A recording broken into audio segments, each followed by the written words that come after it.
जय जगन्नाथ सांग मैंने मोर यूट्यूब चैनल को आपण मानक स्वागत करुछि। आज प्रथम प्रश्नटी होछि घरे केउ गछ लगाइले मशा आसवाकू बारण करे। ऑप्शन ए तुलसी, ऑप्शन बी निंब, ऑप्शन सी बरगछ, ऑप्शन डी पिपल गछ।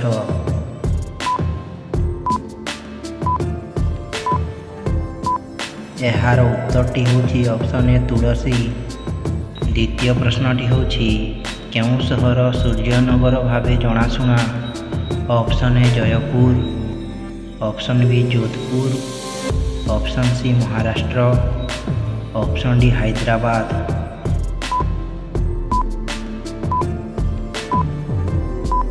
यार उत्तरटी होछि ऑप्शन बी जोधपुर। तृतीय प्रश्नटी होछि भारतर सबुठारु बड़ पर्व नाम कौन। Option A Deepavali, option B Holi, option C Eid, option D Ganesh Chaturthi. Friends आपन को जदि वीडियोटी भल लगे गोटे लाइक करके आमको सपोर्ट करंतु। यार उत्तरटी होछि ऑप्शन ए दीपावली। चतुर्थ प्रश्नटी होछि पपीता खाइबा द्वारा केउ रोग भल होइथाए। Option A thyroid, option B हृदरोग, ऑप्शन सी मस्तिष्क रोग, ऑप्शन डी मलेरिया।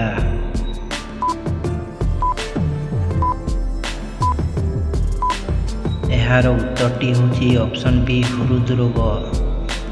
पंचम प्रश्नटी होछि केउ देश रे सोना पर्वत देखिबाकू मिली थाए।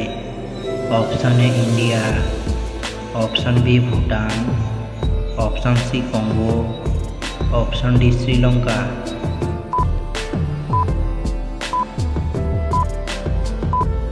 यार उत्तरटी होछि ऑप्शन सी कंगो। परवर्ती प्रश्नटी होछि प्रथम कोरोना टीका केउ देश द्वारा करा जाइथिला।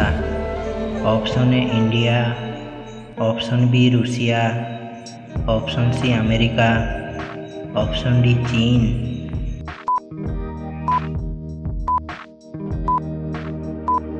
यार उत्तरटी होछि ऑप्शन बी रूसिया। परवर्ती प्रश्नटी होछि केउ देश रे लाल रंगर भेंडी देखिबाकू मिले। Option A Rajasthan, option B Uttar Pradesh, option C Bihar, option D Jharkhand.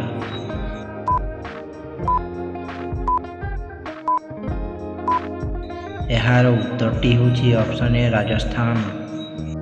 परवर्ती प्रश्नटी होछि भारत रे मृत्युदंड को किए क्षमा करि पारिबे। ऑप्शन ए प्रधानमंत्री, ऑप्शन बी राष्ट्रपति, ऑप्शन सी गृहमंत्री, ऑप्शन डी उपराष्ट्रपति।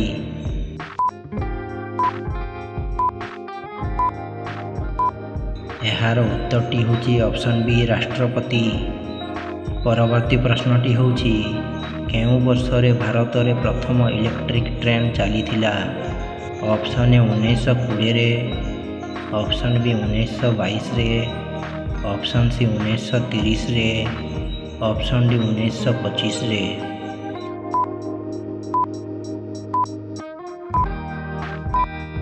यार उत्तरटी होछि ऑप्शन डी 1925 रे। परवर्ती प्रश्नटी होछि मेघालयर राजधानी केउठारे अछि।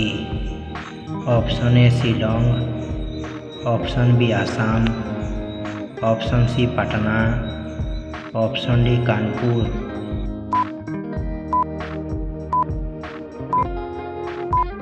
तेरे फ्रेंड्स यार उत्तरटी जानिबा आगरू आपन को जदि वीडियोटी भल लागिथिबो तले गोटे लाइक करंतु, शेयर करंतु, आम चैनल को सब्सक्राइब करंतु।